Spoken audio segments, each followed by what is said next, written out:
Friends, कैसे हो आप लोग। स्वागत है आपका अपने channel math research centre Aryan sir पर। तो फ्रेंड्स, आज मैं फिर से लेके आऊँ आपके लिए काफ़ी ज़्यादा डरावना और भयानक स्टोरी। तो चलिए बिना वक्त गवाए कहानी को शुरू करते हैं। शीर्षक का नाम है कब्रिस्तान से आया पिज्जा का ऑर्डर। ऋषि रात के 10 बजे अपनी बाइक पर बैठकर अपनी ड्यूटी खत्म होने का इंतजार कर रहा था। ऋषि एक फूड डिलीवरी बॉय था जिसकी ड्यूटी 11 बजे खत्म होती थी। ऋषि इंतजार ही कर रहा था, तभी उसके फोन में एक ऑर्डर किसी विनोद कुमार नाम से एक पिज्जा का ऑर्डर था और उसके पास के ही रेस्टोरेंट से था। ऋषि जल्दी से रेस्टोरेंट में जाता है और ऑर्डर लेकर डिलीवरी करने जाने लगता है। ऑर्डर की डिलीवरी रेस्टोरेंट की लोकेशन से 5 किलोमीटर की दूरी पर थी। ऋषि 80 की स्पीड से जल्दी से ऑर्डर की लोकेशन पर पहुंचा। लोकेशन एक कब्रिस्तान की थी। लोकेशन पर पहुंचकर ऋषि अपने आप से कहता है, यार गलत लोकेशन।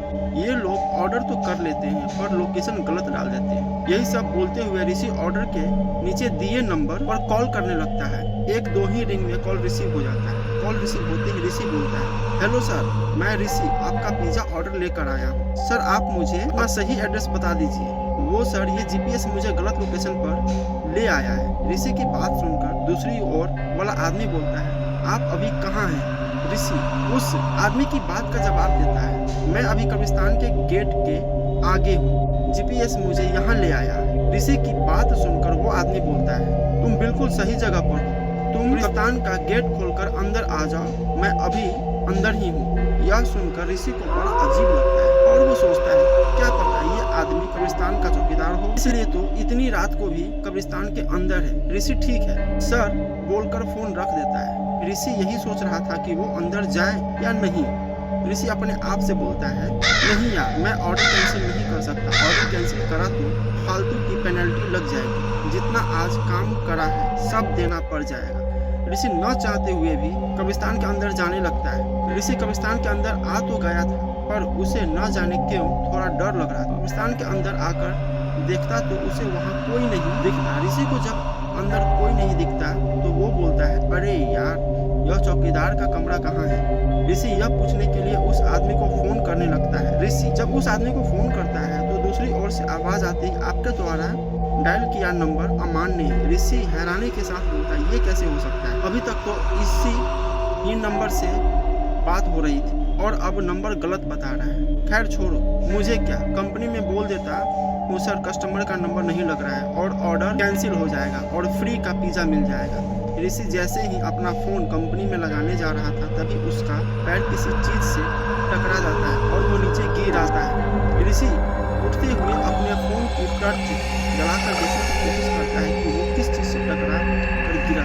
ऋषि जब अपने फोन की टर्च जलाता है तो वो देखता है कि वो एक कब्र से टकरा कर नीचे गिरा और उस कब्र पर लिखा था, लेट विनोद कुमार। जैसे ही ऋषि यह पढ़ता है तो उसकी आंखें फटी की फटी रह जाती है। ऋषि डर से कांप ही रहा था तभी उसके पीछे से एक आवाज आती है, हाँ भैया, मेरा ही ऑर्डर है, मैं ही विनोद कुमार हूँ। ऋषि आवाज सुनकर जैसे ही अपने पीछे मुड़ता है वो देखता है उसके पीछे एक 25-26 साल का लड़का खड़ा था। ऋषि उसको देखकर डरे ही जा रहा था। तभी विनोद ऋषि से बोलता है, अरे क्या हो गया भाई, तुम इतना डर क्यों रहे हो? ऋषि पहले तो कुछ नहीं बोलता, फिर डरते डरते बोलता है, वो कब्र पर आपका ही नाम लिखा है। ऋषि की बात सुनकर वो आदमी बोलता है, अबे भाई, क्या एक नाम के और लोग नहीं हो सकते? ऋषि को उसकी बात सही लगती है और वो उसका ऑर्डर देता है और शक करते हुए बोलता है, आप इतनी रात को कब्रिस्तान में क्या कर रहे हैं? फिर ऋषि की बात सुनकर वो आदमी बोलता है, मैं यहीं रहता हूँ। यही बोलकर वो आदमी कब्रिस्तान की ओर अंदर जाने लगता है। उस आदमी का ऐसा व्यवहार देखकर ऋषि को बड़ा अजीब लगता है। ऋषि उस आदमी को जाते देख ही रहा था तभी उसके पीछे से एक आवाज आती, अरे कौन? मैं कहता हूँ कौन है वहाँ?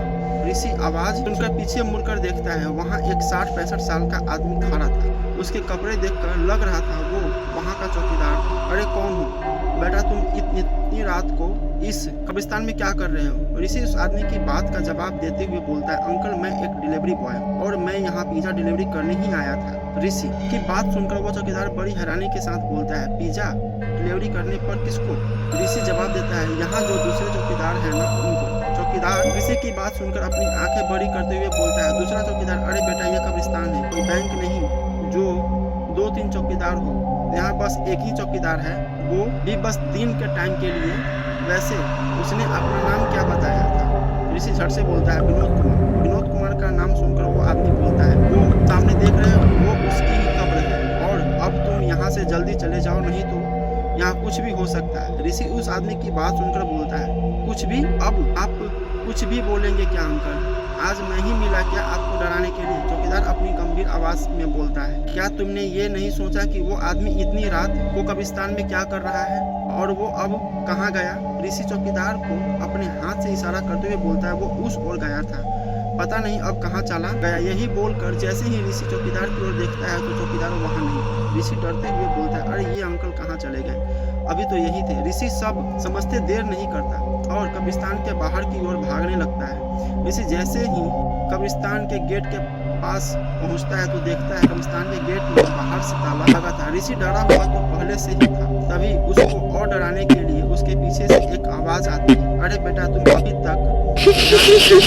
ऋषि आवाज पीछे मुड़ता है तो वो देखता है यही चौकीदार उसके सामने खड़ा था, पर इस बार वो कुछ अलग लग रहा था। इस बार उसका चेहरा सूखा और सफेद था। वो चौकीदार ऋषि के पास आते हुए बोलता है तुम अभी तक गए नहीं, मैंने कहा था ना चले जाओ और तुम नहीं गए, लगता है तुम्हें यह कब्रिस्तान पसंद आ गया है।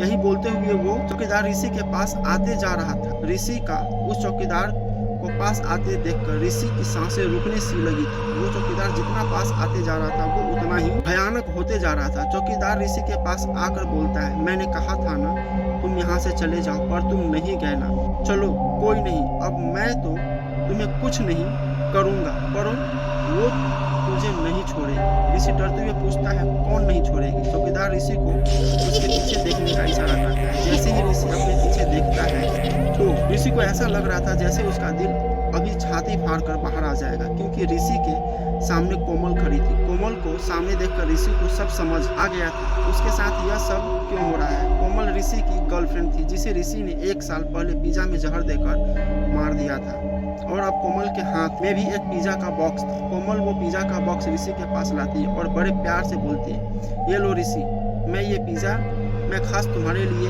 लाई हूँ। ऋषि जैसे ही उस पिज्जा के बॉक्स की तरफ देखता है तो उसको दिखता है उसमें एक हाथ कटा हुआ रखा था। ऋषि जैसे ही उस हाथ को देखता है तो उसको ऐसा लगने लगा जैसे उसका एक हाथ कट गया हो। जैसे ही ऋषि अपने हाथ की ओर देखता है तो वो देखता है जो उस बॉक्स में हाथ था वो और किसी का नहीं बल्कि उसी का था। ऋषि अपना हाथ देखकर दर्द से तड़पने लगा था।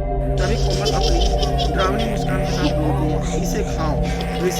ऋषि रोते हुए बोलता है मुझे माफ कर दो कोमल, मुझसे गलती हो गई। कोमल अपनी गंभीर आवाज में बोलती है मैंने कहा इसे खाओ ऋषि, मतलब इसे खाओ। जैसे उस बॉक्स को पकड़ने के लिए ऋषि अपना हाथ आगे करता है वो देखता है उसका दूसरा हाथ भी कटा हुआ था।